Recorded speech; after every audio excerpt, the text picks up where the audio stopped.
Some they call it functional alcoholism, but if you know anything about Ben, he's got vision with precision, microphones and a tinkle of derision. You're about to hear what beer can be.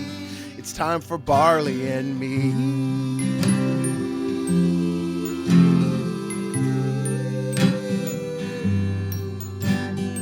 Welcome to Barley Me. I'm your host, Ben Rice. This is episode 157. We're here today in our own homes, sort of, but also, technically speaking, in Walla Walla, Washington. With us today, we've got our special guest, Troy Robinson from Quirk Brewing in Walla Walla, Washington. Hi, I'm Troy. And also Phil Newman, the CEO and co-founder of Mainstem Malt. Hey, everybody. Also Walla Walla, Washington. And I only booked you guys, obviously, to say Walla Walla, Washington over and over again. The town's so nice they named it twice. Known for your onions. Somehow, we're making beer. Are you guys making a lot of oniony beers just to kind of fit Walla Walla? I've been trying to figure out a way to do that, but I haven't quite managed how to get onions into beer yet. Oh, man. Just get really bad mosaic hops, and it should be fine. Yeah. Yeah, it's like this is an off mosaic. It is definitely a topic of discussion. I try to get Troy to brew an onion beer. Yeah, I try it once a year. Yeah. Still hasn't done it. We've got a couple of regulars that are onion farmers, and they've tried it too. And I really have tried. I just can't quite figure it out. Yeah, the only problem is it is an off flavor in beer. So you're like, I did it on purpose isn't really a sales point. But other than that, but also you've got the name Quirk Brewing, so maybe it's like, that's a little fun little quirk about us. We make onion beer. We do try to make some kind of funny one-off beers, yeah. Yeah. Speaking of, how is business at Quirk Brewing? Things are going great. This is our time of year that we get a lot of tourists in town. Of course, we still have our locals that show up all the time, but September, October, school's back in session. There's 3 colleges in town, so students, lots of parents, nice weather. So this is, we're doing great right now. Perfect. And then for Mainstem Malt, there's a little bit of a story to you guys. Let's go. A little bit of a story, yeah. Well, hopefully you've heard good things so far. Yep. Actually, the thread that ties our businesses together is the fact that we were both getting started in 2016-ish, 2015, 2016, putting these things together. And we're in a town known for wine around the world. And myself and my wife Alyssa got the idea to build a malt company that was focused on doing conservation work with family farms. And Troy and his wife Casey were getting their brewery going. A town not really known for too much beer, and trying to make a bit of a splash. I can tell you more about that, but Mainstem. I mean, really, my background's in conservation. My wife's background's in sustainable ag, specifically organic certification and communications around that. And we, through my background, started getting a beat on some like really innovative work in conservation that was revolving around market-based solutions for conservation. So basically, like, in our case, trying to get the beer and spirits industry and consumers of beer and spirits to fund progress, to fund conservation on family farms via malt. So that was the premise, and we thought, we'd have a quick couple of years, get this thing started, and be off and running. And it's been a much more circuitous path than that, as any small business owner in like particularly a new space will tell you. But it's been an awesome ride. We've accomplished a lot since that spin up year in 2015. Yeah, and you mentioned briefly that your wife is doing a certified organic. Why can't I say the word certified? Certified organic processes. Have you guys reached that level in your malting? Everything all the malt we've produced so far has been salmon-safe certified, which is another eco certification specifically for with a focus on the Northwest due to its anadromous fisheries, the salmon that go from ocean to hundreds of miles upstream into the interior Columbia Basin. and other river networks. So that's largely focused on water quality and habitat. Organic is I would say in a number of ways a more strict certification, and kind of like represents the kind of the next level up in our framework. Though the two can work together, and you can have salmon-safe organic be really like a above and beyond, kind of beyond organic dynamic. And so yeah, everything's salmon-safe so far. It's also been 100% dry farm, so all rain-fed agriculture. We look at, well, quite frankly, we want to be in organics. It's just a willingness to pay dynamic for brewers and distillers that I'm sure you've heard it before, that our industries, the market doesn't adequately support brewers for making the decision to invest their additional resources into certification. It's like a labor of love for them, and so that would make it a labor of love for us too, which is fine as long as we can pay the bills. And we haven't quite figured that out yet. We look at actually kind of trying to blend in organic is the current way we're looking at it. So rather than have 100% certified organic malt, like set some benchmarks for what percentage we want to be as a portion of our total grain procurement for any given year now and then going forward. Yeah, because to be certified organic, you got to pay for the testing, the certification, the recertification, the retesting, just over and over again. It's not some small fee one time and you're good to go. So I think going for that. And then you're like, how do you pay for that? You pass it on to your consumer, which is your brewers, who are like, we're already on razor thin margins. I'm not going to pay this extra 15, 20 cents, for you to get this certification that people might be like, I'm not really an organic guy. Blah, blah, blah. It's fun. But it's great. So like even more than the certification cost and all that, it's what you have to pay the farmer to like have to support a more expensive form of agriculture. It costs basically their yields are lower with organic. Yep. Their inputs are not necessarily always more expensive because some of them come naturally, but in general, it's they have to charge a premium, a pretty significant, oftentimes double the price of what they charge for conventionally farmed ingredients. So salmon-safe has been that like mid-ground where we're making progress. It's beyond conventional, gives us some room to grow, and comes in at a price point that doesn't break value proposition for brewer or distiller. Yeah, exactly. So I just want to make sure for anybody listening, they understand that it's not just some label that you pay for one time. It's processes, it's procedures, it's like equipment and the time. And like you said, the loss for organic, because you're not using pesticides to help control your crop yields. So as much as it's nice to see that on the label, the amount of work and money that goes into that is like, maybe we'll get there eventually, but it's a slow go. Absolutely. It's just nice for people to have the opportunity in any case, like to understand more about how agriculture works, what farmers' constraints are, what their opportunities are, kind of how they respond to market stimulus. So like they're happy to grow an organic crop if they can pencil it out. So we just sort of we find ourselves in the middle ground as like a liaison, talking with farmers about what they think they could do and what they like, where they want to grow and like how they want to improve their practices. And then we get to talk to brewers and distillers about kind of what they can afford and where they want to see things going, and like try to be a matchmaker there. And you don't solve it all overnight. Yeah. Speaking of where brewers want to go with that, Troy, where do brewers want to go with that? Well, you speaking for every brewer in America. Just remember, this isn't just your opinion. No, I'm kidding. No, we love using the Mainstem Malt. A couple of things I like about it is, well, first, the flavor is great. So we're getting quality beer, quality malt, works good in the brew house, good extract, good lauter, all the things that a brewer needs to have a malt that they can use in the brewery. The other part, of course, I love the salmon-safe element of it, but even more so is the local element. Yeah. Mainstem and Phil have convinced a bunch of local farmers to grow malting, wheat, and barley local to Walla Walla. Walla Walla is a huge grain growing region. Yep.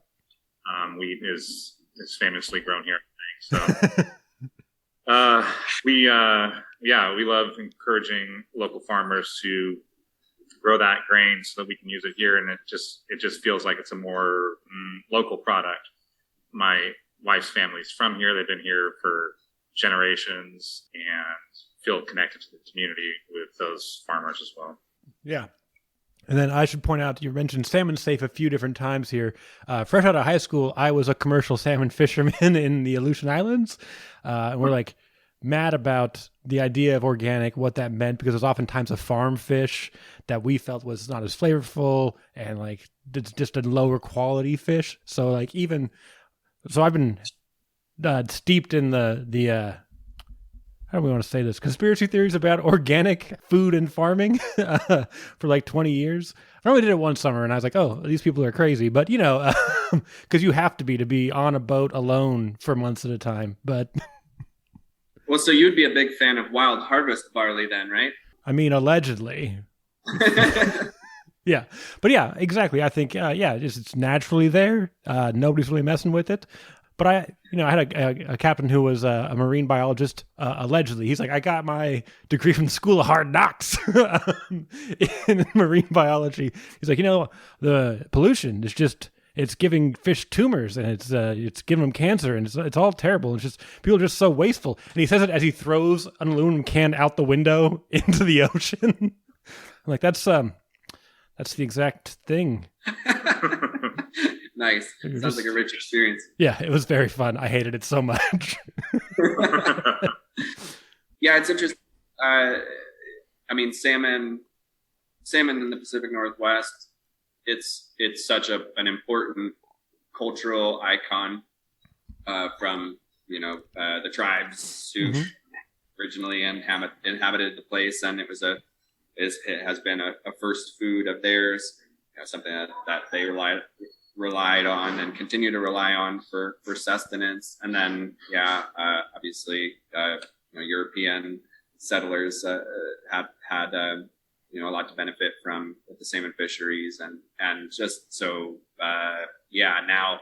now wherever you go, whether you're in a rural, more conservative place or like a more metropolitan area, people care a great deal about salmon in their future. It is also a hot political topic on how that future looks. Mm-hmm. And we have these big dams here. And so any sort of finding any way to have like a collaborative approach to shoring up the salmon's future is really worth its weight in gold.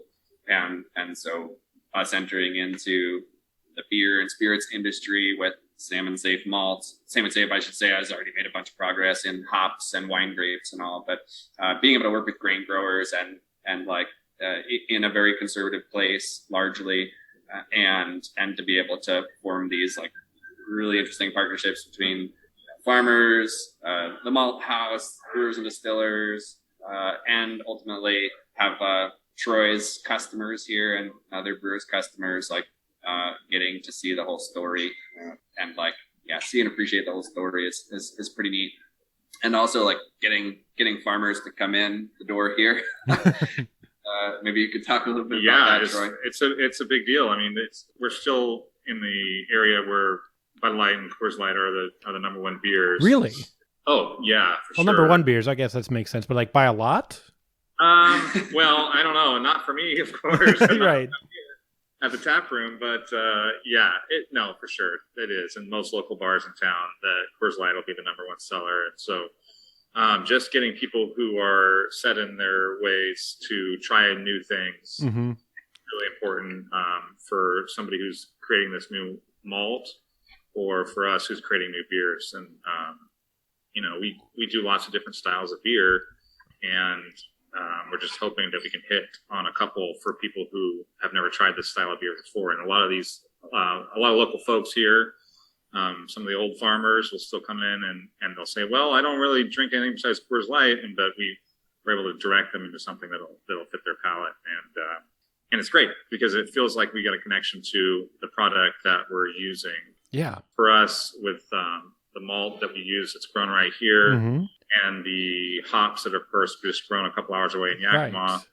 Right. We really are proud that we can make beers that are all Washington grown, or at least Northwest grown. We're only 10 miles away from Oregon. So. Right. And then there's also a local hop grower that just started up in Walla Walla a couple years ago. And Oh, nice. so Every once in a while. yeah, and so it just feels like it's a way for all small businesses to kind of connect and support each other. Yeah, and kind of congregate back around the earth, kind of. Like you mentioned that, farmers, they're dawn to dusk people. They want something light and refreshing. I'm drinking your Pilsner right now. And first of all, lovely. Is it made with Mainstem malt?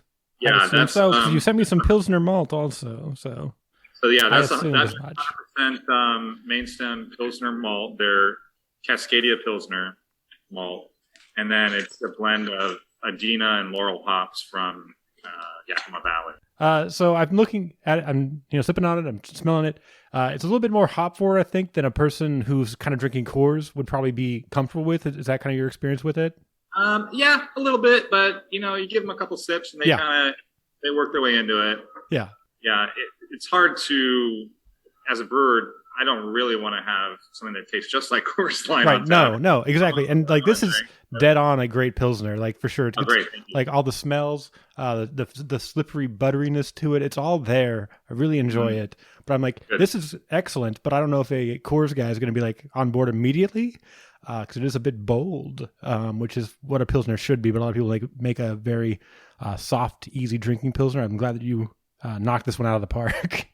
Thanks. Yeah, well, we've got maybe some other ones that are a little bit lighter going, but it's not. If you give somebody a chance to drink the beer, they'll learn to like it.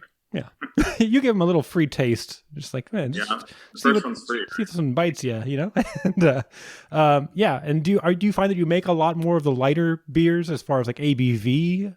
Yeah, we've got a pretty big range. IPA is definitely still king as far as craft beer is around here. Yep. ACA is still most popular for us, but we're pretty tap room oriented and keep about 14 beers on tap. And I'd like to have a big range of anything from the lightest of the light resets or pilsners up to kettle sours and barrel aged stouts and IPAs. Yeah, damn it. So you can ease them in, then build them up to the real stuff. Teach them with the easy stuff, and then we'll work them into the stuff that's a little more challenging. Yeah, there's a brewery down here where I'm at called Farmers, where they make a lot of rice beers. They're like I don't think they make anything over 6%, and it's red rice, so it's like really interesting textures and aromas and stuff like that. And it's kind of the same thing. I need to reconnect with the land and the farmers in the area, and kind of get them off of these major brands, because like when you're supporting a farmer, you're supporting your local farm at this point. And when you're buying those beers, you're not really doing that unless it's by fluke, because it just happens that they pulled the grains from where you're at. It's not intentional. Well, and I think the new generation of farmers that are more our age are more familiar with craft beer, and so that's catching on to them a lot more quickly, I think. And so folks that come in that are that if their folks have been farming and their grandparents have been farming, but they're in their 40s and they've got young families, or we're a family-friendly spot, and so they bring the whole family out and they're used to craft beer. So that's the crew that we are really happy to have come out. And so when you say you're a family-friendly spot, what does that mean up in Walla Walla? Well, we have a big outdoor area and an indoor area tap room. It's just a tap room with food trucks, but minors are allowed. Okay. No special spots, no disc golf course in the back there. We have a bunch of games and dominoes and all that kind of stuff. We kind of put that away during the COVID days. Yeah, for some reason. Made their way back out yet. So yeah, no, I run a show where I used to have tokens for voting, and it's like, oh, we can't really do that every time. Like, hey, hold these tokens for like an hour and a half, then give them back to me after you've done whatever with them. And so it's just like, I'm like, how do I count? I'm like, do you guys use Venmo? Like, nah, we still do cash. I'm like, well, if you did Venmo, you could vote with Venmo, and I could just do a digital count, and it'd be like contactless. But I have to like go to people and like, tell me who you're voting for. And it's like the worst way to do it. So yeah, you can't just bring checkers back out because you got to wipe them down every time, bit by bit. Yeah. hopefully, Do you want the soggy box? Yeah, I'll say Quirk's got a really nice beer garden that they're developing right now. Yeah, it's going to be a leading beer garden in the Walla Walla Valley for sure. Oh, nice. We're excited for it. We get nice weather for a pretty long stretch of the year here, and so outdoor beer drinking is kind of where it's at. Yeah. And I mean, I don't like to get into too many negative things on the podcast, but the world is still the world. You can't control that. How was the past 18 months for you? Considering I think we talked about it, you were about 5 or 6 years old at this point, at least in the idea concept. That's a pretty substantial part of that amount of time you were around. Yeah, it's been tough, of course. For Quirk, we bought a new brewery in January of 2020. That was our big expansion with plans to get into local bars distributing, moving into canning was the idea. Our first brewery was about a barrel and a half brew house. Okay. So, yeah. Go big or go home. Yeah. Troy was really good at sleep brewing at that time. We brewed a lot of beer. But we were only able to supply the tap room. And then so we bought the new brewery hoping to expand into other markets. But of course, COVID made that pretty difficult. Yeah. Around here in Washington, things kind of just shut down more or less. We were able to do to-go sales. And that was good. That held us for the few months that we were really like kind of fully closed down. And there were stretches in the summer where we were able to open up a little bit and have some outdoor seating. So it worked out okay. I mean, it wasn't ideal, obviously. No. But it feels like we're kind of coming through the other end, I guess. I mean, there's still a little ways to go, but I think it's going okay. With that, it's a pretty big investment to make that big switch up. Did you have to do anything else that you weren't planning on doing with the new location when you realized, oh, we might not be able to sell beer for a while? As far as like just pints to individuals across the table. The new location is like more of just the brewery element of it, and then we kept our tap room going. Okay. I mean, what ended up happening is that we had to lay off all our employees, and I got to be brewer and bartender for a few months. But government loans kind of came through too, so some of that stuff offset a little bit. It was, as far as the money part of it wasn't awful too bad. The emotional part of it got a little stressful. Yeah, for sure. Dealing with, especially the to-go stuff and being the bartender for people coming through, and everybody's talking about COVID, and that's the only thing you're talking about. Yeah. But we're well past that. So yeah, it's like, can we please talk about the weather or something? Anything. Anything. What's going on? Right? There's nothing. Yeah. It's like going into an Uber, like, hey, what's it like driving for Uber? Like, oh god, this again, over and over again. That's no fun. But also now that things have opened up a little bit, at least in our town, we've got a pretty big tourist rush through spring, summer, and fall. Really. The wineries bring a lot of people over from Seattle and Portland and other places around the Northwest, and we get to pick up on a little bit of that too. So all the restaurants downtown have been hopping, and we've been doing well too. So yeah, excellent. So you're starting to see some ROI on that, which is nice because there's a few people up here that also did the same thing, like expansions right before, and it's like, oh no.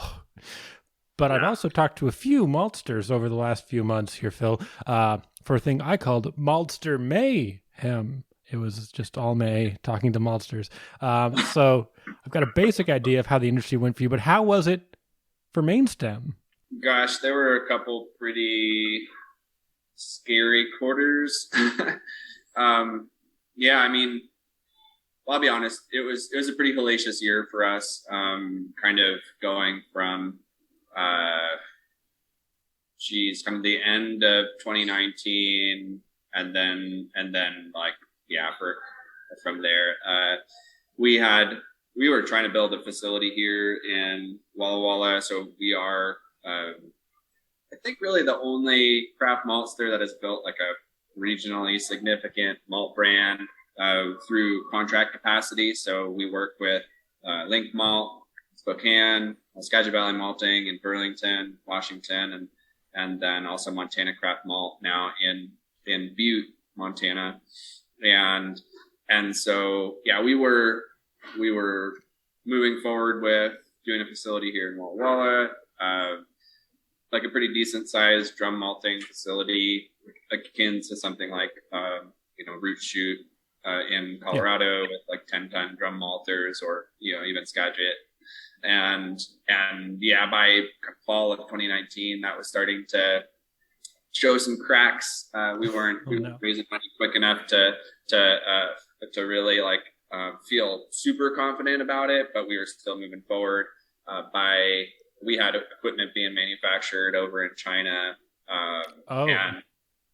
And we were scheduled to go for our factory acceptance test in February of 2020.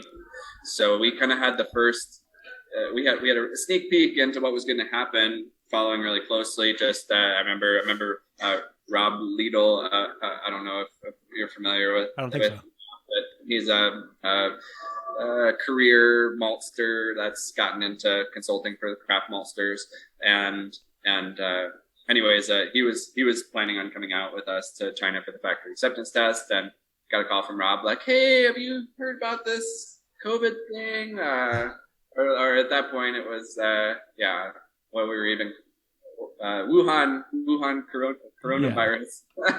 Yeah, that's what they were calling it back then. And yeah, I was like, no, I haven't heard of that. I did a quick look on the internet. I'm like, this seems like it'll probably pass, right? Yeah, probably gonna be fine soon. We'll just put it off a few weeks.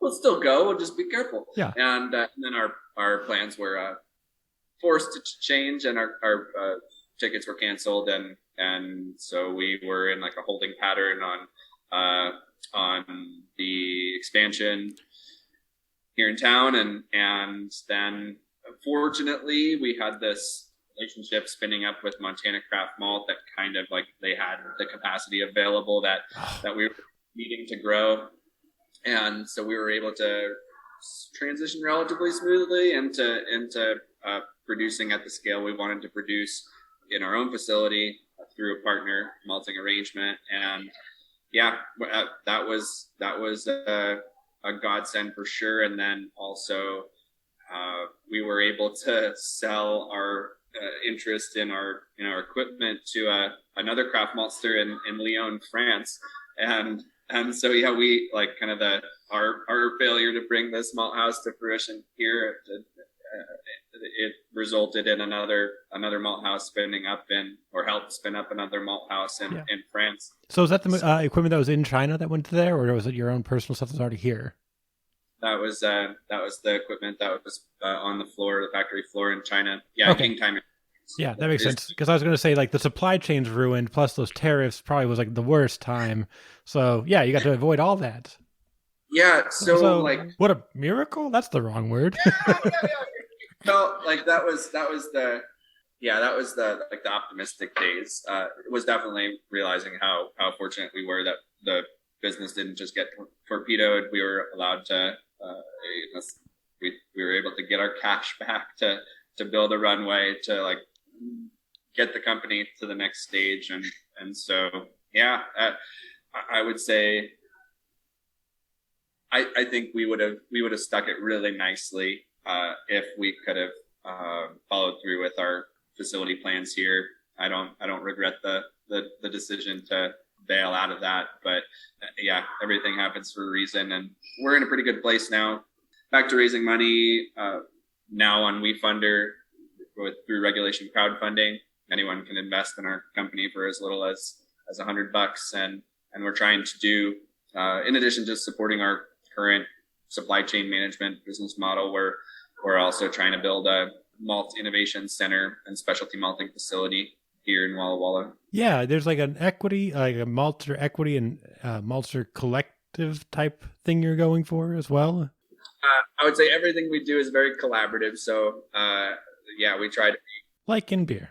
Like in beer, yes. Yeah, I mean, that's really all of our solutions. The major problems we faced in the past have been solved or have come from reaching out to additional partners and like additional companies that, where we can like wring out these win-win situations where, we help maybe like in the malting case solve a surplus of capacity issue. We get to continue growing our business. Also from like a conservation perspective, it's been really nice.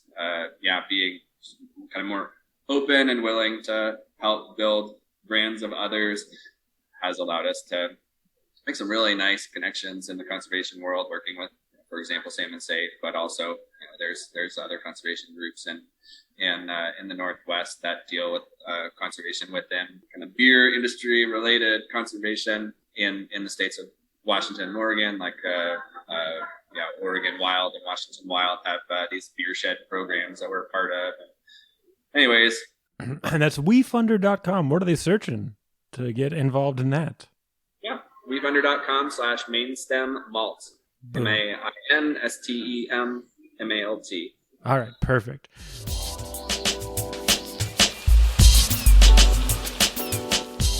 Did you know that it's Craft Malt Week? I did not know it's Craft Malt Week. It's totally Craft Malt Week. Yeah, I'm sorry we didn't bring that to your attention sooner. For the listeners, it was Craft Malt Week several weeks back. Yeah, you missed it big time. Or didn't. Or didn't, yeah. Ahead of the curve. I brought my Craft Malt Guild member sign so we could remember them. Quirk's a Craft Malt certified brewery. We got kind of a lot to unpack here, but I'll let you. Wait, is that a certification you can get? What even? How? Tell me more.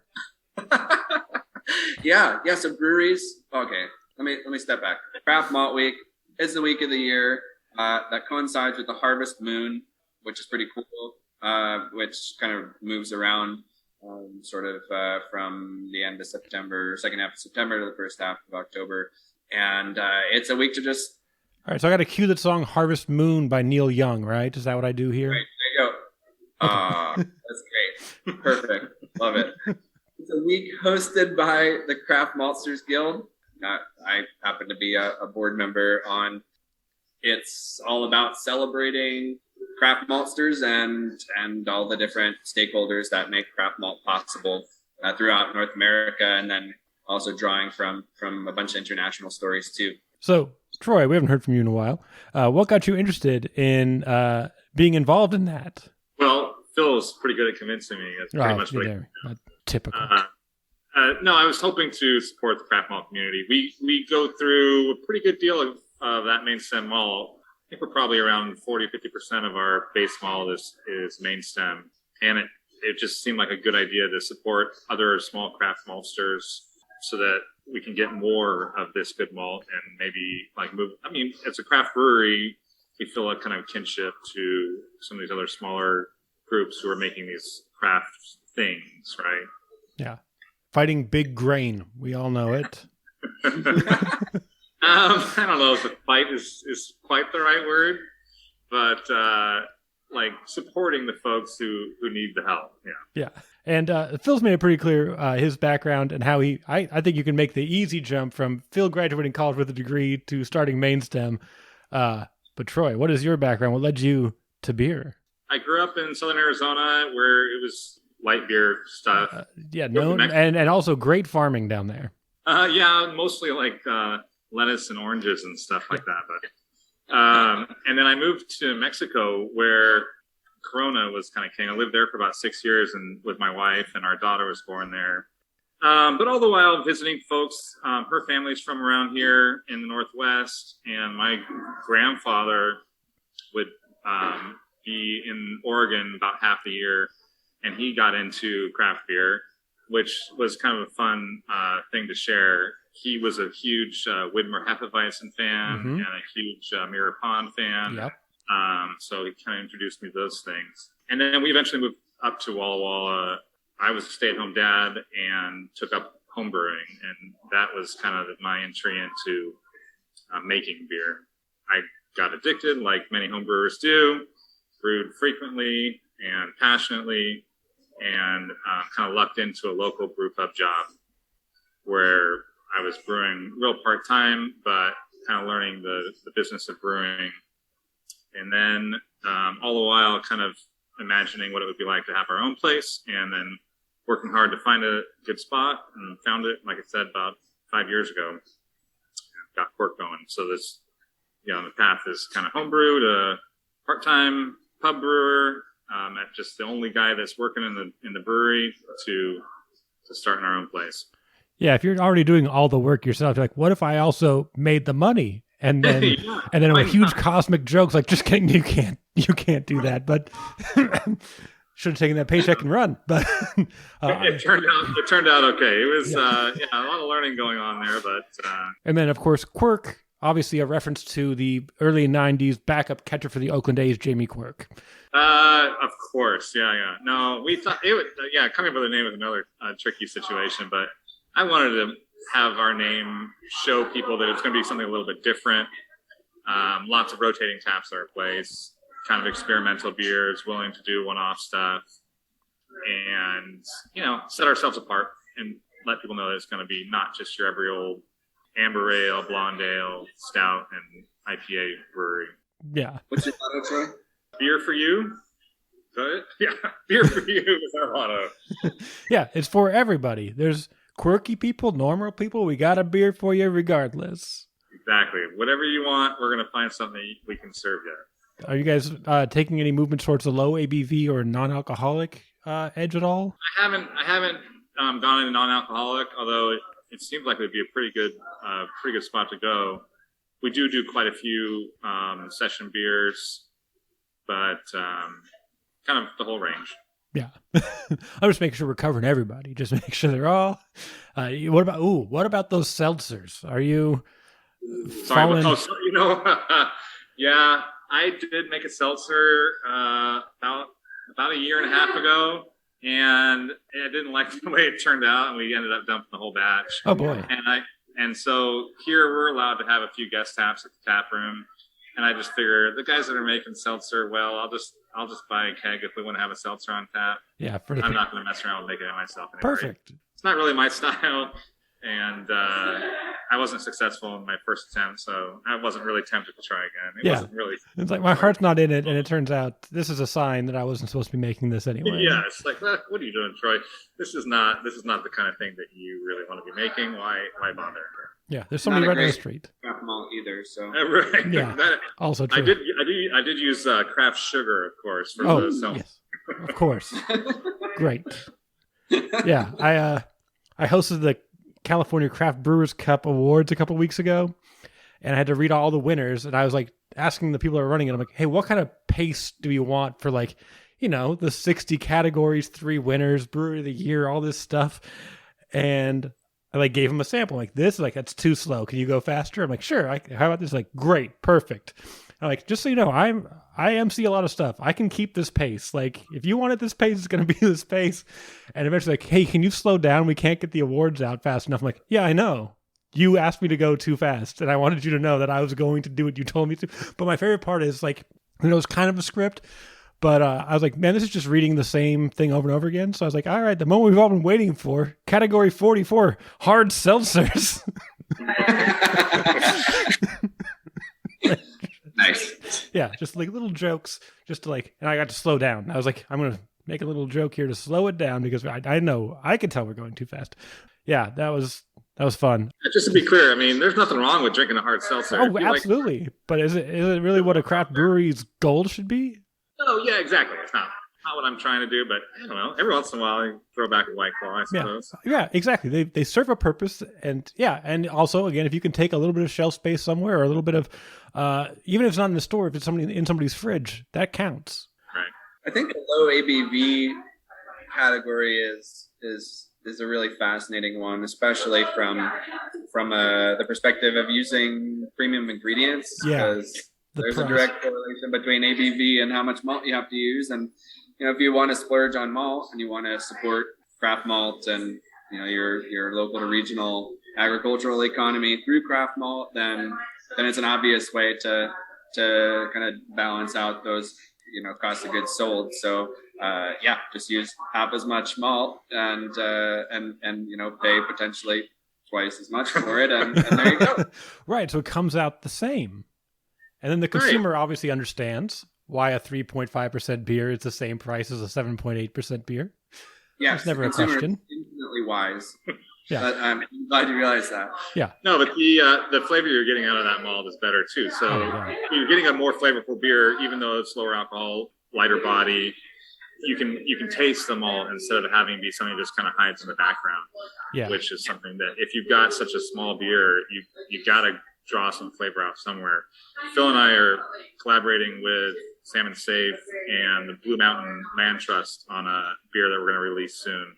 It's a pale ale. It's going to come out at about 4.4%. Nice. So it's all Mainstem Malt with their Mainstem Evergreen Pale and Cascadia wheat, and then some salmon-safe grown hops from Goshi Farms in the Willamette Valley. Got some Sterling and Cascades from them, and so we're looking forward to getting that beer finished. It's in the tank right now. It'll be ready in a couple weeks. That's awesome. Yeah. It's so weird. The seltzer thing to me is so weird because it doesn't feature any of the things that beer really typically has.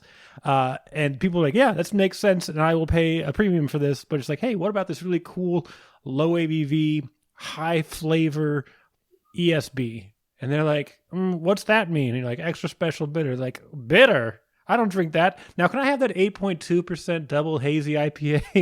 It's the same price, right? Yeah. And it's like, what is More bang for the happening? buck. Yeah, and then you have a bit easier probably to get your head wrapped around as a consumer the non-alcoholic beers if you're so inclined, or for any reason can't have the alcohol.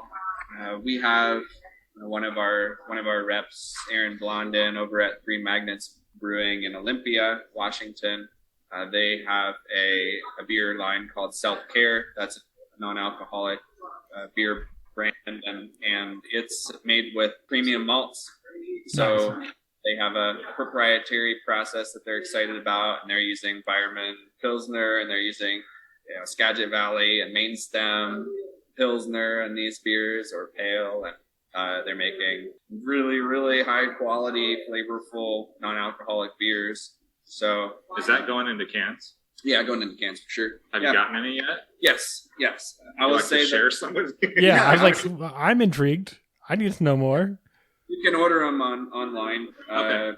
There's Porch Drops. Porch Drops is the name of their beer outlet, and so they ship throughout Washington.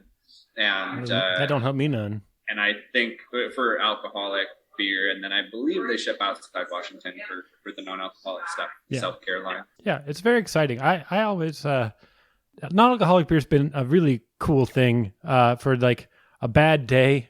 I'm like, man, I just want to have the taste of a beer. Like I don't like people think, oh, you're drinking because you're upset. It's like, well, I can drink a non-alcoholic beer because I like the taste of it, and it helps me feel better after a really bad day where I still have things to do.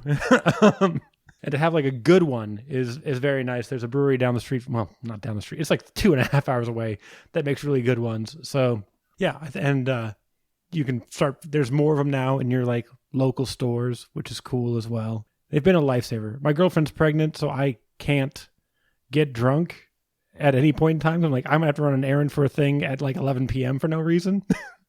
So as much as I'd like to have a beer right now, that's dangerous. But I can have a non-alcoholic, still get that flavor that I enjoy, that dopamine hit that gets me excited about continuing forward with the day. Yeah, I'm a big fan of the non-alcoholic movement. I haven't really seen a whole lot around here, so I'll be excited to try that stuff.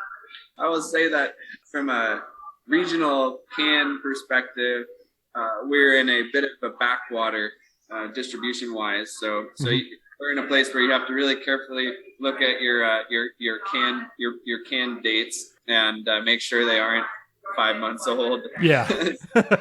Yeah. Oh, I'd imagine an old non-alcoholic is the worst thing. Yeah. Oh man. Yeah, you gotta take every advantage you can get when if you want to land that really impressive. Yeah.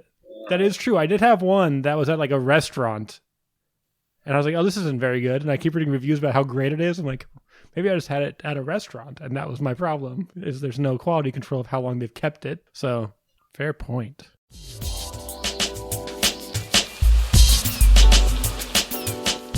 Give me one of those made with Mainstem Control Tower Pale Ales, Troy.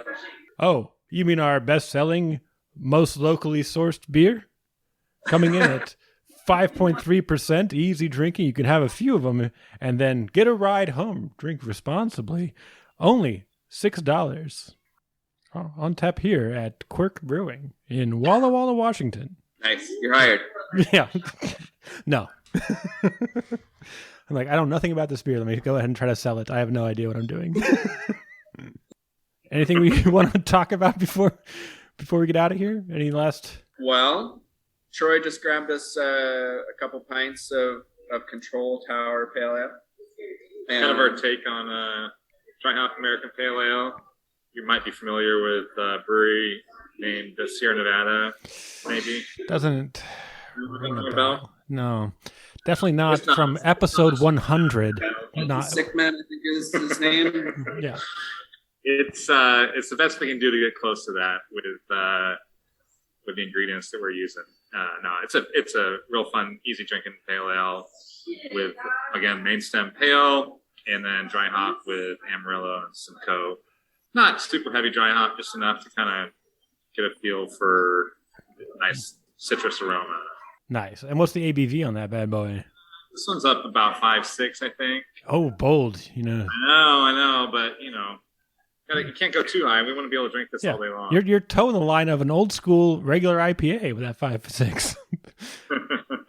So it's a place-based beer too. Yeah, thanks, Phil. Oh, Yeah, so we're actually located out here at the Walla Walla Airport. There's an industrial park here that originally was an Army Air Base in the 40s. So they were training B-17 bombers for World War II, and then things kind of just went away, and wineries and breweries and other industries have taken over. From our window, you can see the control tower and the planes taken off. oh, nice. So that's where the name for this beer came up, Control Tower Pale Ale. And another connection is that now there's 2 different bombers that have left the area in Walla Walla. Yeah, we haven't put anything in bombers yet. We do have a couple bottles of 750 milliliter, but Yeah. and we got a canning machine coming in, so we're hoping to get some cans moving out, but unfortunately no bombers. But Yeah. there is another connection, and that's that we are looking out in the airport district, as they call it, is really nicely perched on this flat spot that looks out at the Blue Mountains. And so we're kind of like between. Right now, we're looking out a overhead door to these like majestic, sunlit kind of relatively short mountains on the edge of the Columbia Plateau, and then to the back of us, towards the control tower, is the Palouse, one of the richest wheat and other grain growing regions in the world. Yeah. And I think we could go into a bit more about just what Eastern Washington is agriculturally. As we think of Washington, you're thinking of Seattle, the Tacoma aroma, Olympia. The only thing really on the eastern side, when you're thinking about it in beer terms, you're thinking of Yakima for hops. You're thinking of places for weed, obviously, and Walla Walla for its farming as well. But I think as time goes on, people are becoming more in tune with what Eastern Washington has to offer beyond that. Yeah, it's a really neat place. I mean, really, you cannot understate the amount of grain that is produced in this area. So you drive in any direction. We live in a relatively cosmopolitan little city. We have roughly 35,000 people, accounting for a few colleges and students that aren't here all year. But so relatively small city, and you drive in any direction, and there's not a whole lot of anything but grain farming. And there's other kinds of farming like onions and asparagus, for example, in the valleys where they have abundant irrigation water in certain times of the year. But yeah, you go in the upland anywhere that doesn't have the luxury of irrigation. It's all wheat, peas, garbanzo beans, lentils, stuff like that. And so kind of the bulk of it is soft white wheat. That's our biggest crop here, soft white wheat that really most of it goes on a barge, heads down the river, and goes to Vancouver, Washington, and then gets exported to Asian markets. So most farmers that grow grain here don't get to drink beer that's made with it. Yeah. But Quirk's working to change that. One pint at a time. Yeah, and we're going to use as much local grain as we can. I mean, it's like we said earlier, it's just something to connect us to the community. Well, the outskirts are just farms and farms. Like I said, we do have a city here, albeit small. It's very old and has a really cool downtown. We're located outside downtown area, so we kind of have a little space to ourselves with our views of the mountains. So I'm looking out my own window. You guys can keep looking at that tower and watch planes take off. But I looked at my own window and remembered, oh yeah, you guys sent me some malts. Yeah. Oh yeah. To sniff and munch on. Mainstem malts. Yeah. So So you should crunch on some of the Pilsner malt, and that'll give you a hint of the base of that Pilsner beer that you have. yeah. So for any listeners out here, I did get a bunch of this. So if you need a little sample pack, I have one unopened pack. Just hit me up if you want to get in on this malt stuff. So when I'm getting this, I've got the Cascadia Pilsner in the hand. I'm going to smell it. I'm going to, do a little crunching on it and get some ASMR going on in this mic for those who are looking for that in their beer podcast. But could you guys tell me what I'm expecting to get from this while I'm doing that? Or what listeners would be getting? From the brewer's end, I'm going to say some good nutty notes, kind of peanut a little bit. Yes. And then just full on honey and straw. Like nice, light, rainy straw. Like white bread crust, maybe. But real light. Mm-hmm. Okay, so that's a dead-on accurate statement of everything that I'm getting here. The peanut in the aroma for sure. That breadiness, like you mentioned, as I'm munching on them. But Phil, anything you would say about this malt? Yeah, I guess I'll just speak to kind of the pedigree of it. That's a great description, Troy. It's right now 100% Genie barley, which is a relatively rich and colorful, like when we're talking in a beer form when mashed, relatively colorful malt.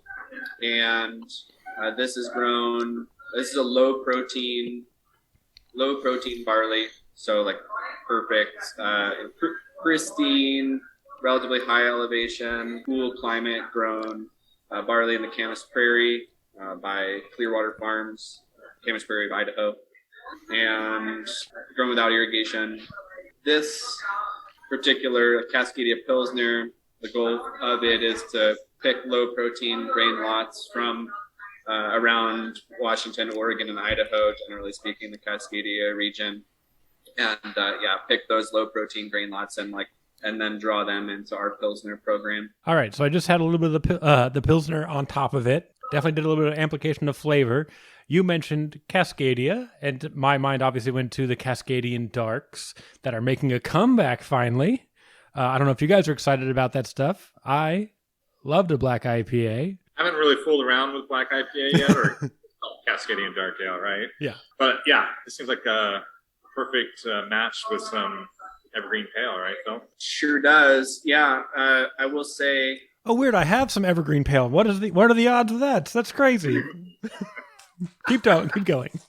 Let's get some sensory going there. Yeah. Chewing's great, and we're not set up for hot seat here, but I will say the most appropriate way to do your base malt sensory is with the hot seat. So you do kind of like a quick and mini mash and filter it out and all with standardized weights and volumes, and then in liquid form you get a bit more accurate of a sensory experience. Evergreen Pale has some different things going for it. I'd like to kind of go the same way if you have thoughts on it. Yeah, I think it'd get a little bit more bread crust on this one.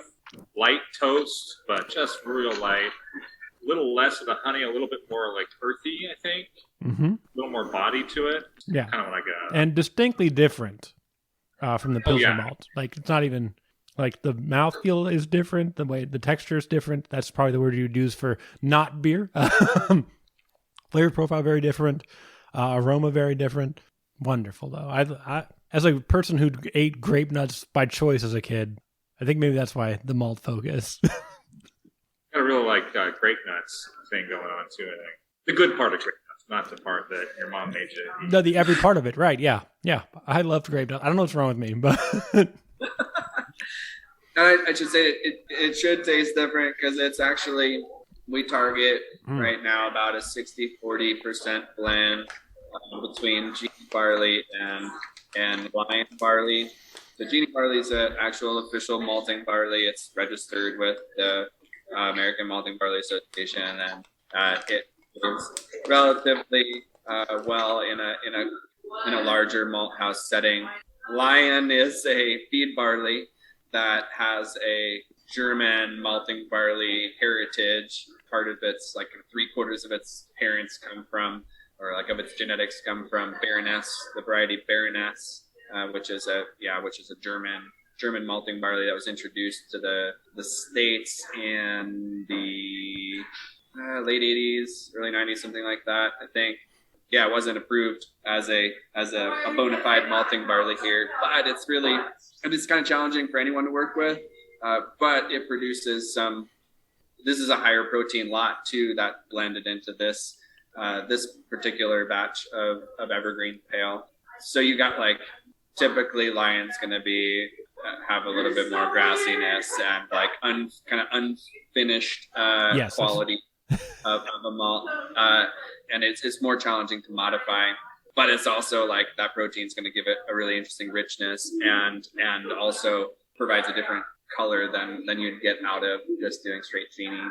Frankly, I'm not nearly as savvy as either of you when it comes to sensory. I find it really interesting to be able to present like, hey, what happened? Like, kind of who grew the grain? What's, where it was malted, how it was malted, what the specs are across blends or across different lots contributing to a blend, and leave it up to brewers and distillers, and hopefully they're passing along some information to their own customers on what happened differently in the process, and then we all get to experience the kind of a really interesting, when we drink a pint, it means a lot more. We can dig into it more. Yeah, there's more than one person involved in making that beer happen, because you've got one set of expertise, and then Troy has another piece of expertise, and then you have to hope the customer agrees with the decisions you've made. Like, so we were talking about it briefly that, this Evergreen Pale came up when I was like, hey, what about these black IPAs? But Troy, you say, like, I don't make a CDA, I don't make a black IPA, whatever we would call it. But what would you use this malt for if you had your druthers? Well, it's actually in this controlled power that we're drinking right now. So, look at that. So I'm sorry I didn't send you one. I just sent you that Pilsner. But this, it's a little bit more full-bodied. I mean, it's not exclusively in this beer, so it's hard to say 100% the flavor you're getting out of it. There's some crystal malt, some wheat as well. But right. Yeah, I think it increases the body. It's a little, like I said, a little bit more earthy, just a little bit more on that toast level. And yeah, it just fits for something that's a little bit darker style beer than a Pilsner or a real light blonde ale or something like that. Yeah, that makes sense. So you want a little bit of a kiss of malt on your pale ale, that the classic malt backbone. Yeah, they still exist. We used to say, and now like, no, it's all spineless beers at this point. Freshness too is something we haven't talked about really, but especially through COVID, it was a little challenging to move through all of our packaged inventory in a way that was like where we were hitting the mark on our where stuff was 3 months old, relatively fresh. But now it's really nice. We're moving a lot of volume of a relatively small number of SKUs, and so having like that malt is 3 months out of the kiln, and so that's pretty unheard of in the broader malt industry. It's very common to have a year-old malt or more. Yeah, and we're a pretty small brewery. We don't exactly get specs on all the big guys. So it's nice to know that we're getting the freshest stuff from Mainstem. Yeah, I think I talked to Root Shoot, and they're like, yeah, there's a bunch of year-old malts. Nobody wants that stuff. We want it as fresh as possible. That's right. So you're like, yeah, we can do that. Like you said, it allowed you to kind of focus on that. Did it allow you to kind of, during the shutdown, kind of focus on, these are the ones we're going to really produce and get those out there because they're going to make sure that we stay afloat this whole time? Much like in the brewing industry, you're like, here's our hazies and our seltzers. we need to pay the bills. Here we go. Yeah, through COVID. Although more positively stated, I would imagine, in the malting realm. Frankly, through COVID, basically, our brewery business tanked. So we have been very good at producing pale malt of really interesting pedigrees for American single malt whiskey distillers. And there's a growing number of distillers that are buying our malts, like Westland Distillery in Seattle, Copperworks Distilling in Seattle, Malaga Distillery in Juneau, Freeland Spirits in Portland, and also Denali Brewing in Alaska. Tucketon, Alaska has a spirits program, and they're making whiskey with our malt. So it's like, fortunately, we were able to really just like dial it back to making lots of pale malt, like making sure we nailed it with those customers, and just didn't drop the ball. And so they are producing they're making whiskey on a different time scale than hopefully COVID is acting on. So that's true. They were relatively, if you're producing a whiskey that, like right now you're producing a whiskey that's not going to see shelves for another 3 to 5 years, it changes your perspective. So you're capitalized differently to be able to continue a program like that. So we found most of our spirits or distillery business kept going pretty consistently, except for like logistical related shutdowns, and that kept us in business absolutely. And then that forced a reconsideration of our lineup. We had been taking sort of a shotgun approach to working with any varietal we could get our hands on, and things got kind of a little, and also identity preserving malt by specific field, and we had a lot of great experiences related to that campaign, but like also beastly challenging. Whiskey distillers loved it because they could take a single field and put it in a bottle, single field and variety of grain, and put it in a bottle. But brewers are like, why the heck do you have like 3 different kinds of pale malt from the same location just across 3 years? We just want consistency. And anyway, so we have been able to reshuffle the deck and get to a point where we produce 4 SKUs. We can produce 4 SKUs well and hit a better price point and get orders fulfilled pretty quickly. So speaking of that 4th SKU, what's the deal with the alder smoke malt? Is there still some of that laying around? Yeah, so we're getting another. I'm sorry, is alder smoke malt you said? Yeah, yeah. So that's kind of 3 of our SKUs ship very quickly. We do one that's a little bit more longer lead time, and that's our evergreen pale. That's alder. So Skagit Valley malting has, I would say, a industry leading. Yeah, this one just punches you in the face. Like the other one's like I had to get it in my nose, but it's like open the bag. I'm like, oh, okay, here we go. Yeah, I believe that's about 15 parts per million phenol, which puts it at a reasonable amount of smoke to put it in beers at a 25 to 50% malt bill, depending on what kind of beer, how smoky your customers like it. But yeah, basically it's taking evergreen pale. Skagit has a process where they take existing malt or malt that has been kilned already and is a shelf stable product, and then infuses it with pellet smoke. And they do a range of hardwood smokes, and then also peat. Yeah, Washington peated. They pelletize their own peat. So we decided we like alder because it has such, like salmon, it has a really strong cultural. Thank you. Yeah, I was like, peat and salmon are absolutely what I'm getting out of this right now. Like, oh, I'm eating like just smoked salmon right now. And I was like, my first thought is one of my favorite brewers down in, southern San Francisco, Hop Dogma. They have a beer called Smoke on the Lager. And I'm like, he should use this. Yeah, he should. I think I've done a Imperial Porter with that malt, and it's about 30. Oh yeah, like that. And then like a light touch of it, yeah. Traditional amber Rauch beer. Oh yeah. little bit less, maybe closer to 25-30%. They both turn out fantastic. It's really like, yeah, it is like that. It is like meaty, smoky up front, but it mellows a lot during fermentation to the point where our distillery customers, particularly Amalga Distillery in Juneau, they're like, yeah, but can you make it stronger? Love this, love the flavor, but can you make it stronger? So yeah, we kind of have to manage that balance between being able to have it used as a significant percentage of grist by brewers, but also if it's used 100% with our whiskey distillers, that they end up with something that has like a durable smokiness that makes it all the way through to bottling. And it tapers off as you chew and everything like that. So we touched a little bit on distilleries. By the way, if I cared about whiskey and things like that, I would have another podcast called How is Distill a Thing? But I don't. And so I don't.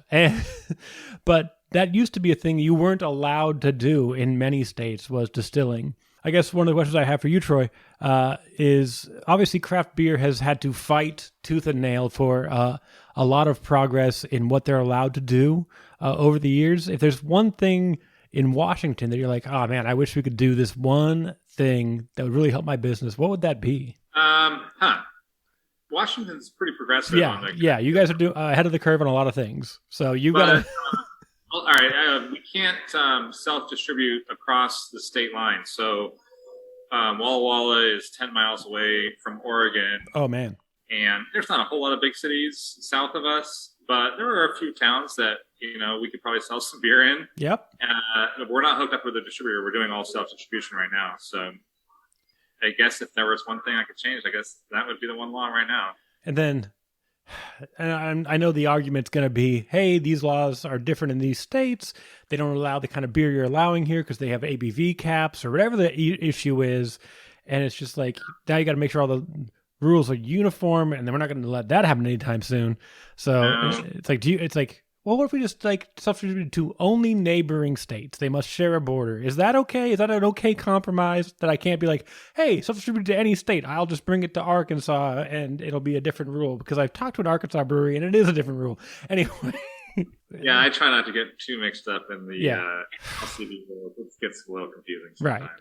So if you can just do neighboring states, and you can like fine tune, like, hey, I understand I have to follow the state's rules, and you don't have to keep up as much with like everybody doing everything. It's like, I just need to know who next door, what they're doing. Right. Would be nice. Hey, let's do it. Come on, Ben. Get it together. Yeah. I mean, how far are you from Idaho, really? We're only 100 miles from Idaho. Yeah. 10 miles. It's right over there. Oregon, yeah. Yeah, and which means you're 130 miles from Montana, which again does not share a border, so doesn't mean anything in my. But also, maybe we went two states over. Yeah. I don't know. How wide is Idaho? It's like, what, 46 miles wide? Depends on which part you're in. The narrow part is like 22 miles. Huge. Yeah. So we are a tri-state area here. A fun fact that there's like a bunch of places that are called the tri-state area. Yeah, everything is a tri-state area. Yep, we are one of them. It's Oregon, Washington, Idaho, and Idaho, right? Yeah. Because I lived there for a while as a kid, so I have no idea what Washington's like as a person, because I'm like, I lived when I was 12. I have no idea what it really is. But I grew up in North Dakota, so our tri-state area was North Dakota, South Dakota, Minnesota. That's that.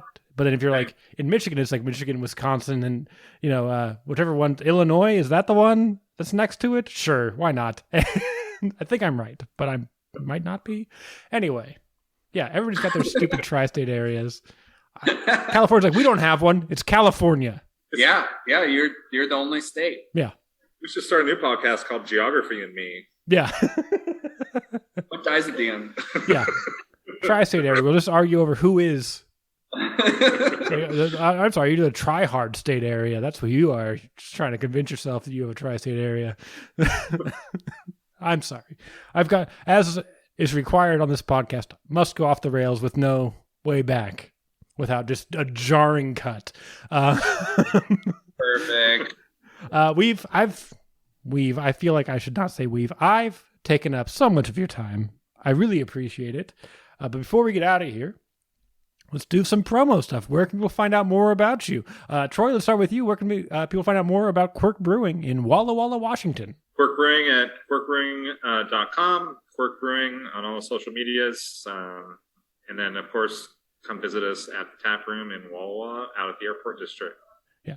And don't type Quirk Brewing. Sorry, I just needed one more. It's an I in there. It's Quirk. It's not Quark. It's not Quark. It's Quirk. It's not Lepton. Yeah. Lepton Brewing. And anything that people should look out for as far as like weekly events, monthly events, anything you guys got going on? I mean, this is the perfect time to announce events as for like maybe it won't happen by the time this comes out. Shoot, yeah. We've got something coming on this Saturday, but I suppose we won't hear about that right now. But it's a yearly event. You can come back next September. No, we kind of just do events by the seat of our pants. So yeah, it's like an opportunity presents itself. You've got to take it. Yeah, check out our social media and you'll see everything you need to know. Walla Walla itself is an event, actually. Always. Come visit. Always a party at Walla Walla. I'm here. And then Phil Newman from Mainstem Malt. Sure. What are you guys going on? Where can people find out more about you? Well, we have less than 2 months left on our equity crowdfund. We are inviting folks to join us as investors. It can be a mere pocket change or, a pretty substantial bet on our future. So that's WeFunder.com/Mainstem Malt. You could also just search up for us in the WeFunder search bar. Let's see. I do. Obviously you can follow us on social media. That's great. We try to, Instagram's definitely our primary channel, but we're trying to be more active across channels these days. And then mainstemmalt.com, absolutely. But then switching hats to the Craft Maltsters Guild, definitely check out at Craft Malting on various social platforms, and you'll see what happened on Craft Malt Week. And then also there's a conference coming up in February of 2022, the Craft Malt Conference. And that's something that is offered virtually and hopefully in person in Portland, Maine. So a hybrid conference. We knocked it out of the park, absolutely, for our first virtual conference last year. It definitely exceeded all expectations by what we've heard from our membership. And so, I have no doubt we're going to put on a great conference again in 2022. So check that out at craftmalting.com. All right, I have 2 questions. What are your questions? A lot of my listeners are brewers. If they wanted to get in on Mainstem Malt, giving them malt, how would they go about that? Just go to the website. Well, I tell you what I do. I text Phil and I say, "Hey, Phil, can I get like a feedback from all? And when's the pallet going to be ready?" So you guys probably just do that too. Yeah, if you're your average brewer, 509-520-6826, and just text me and it'll be fine.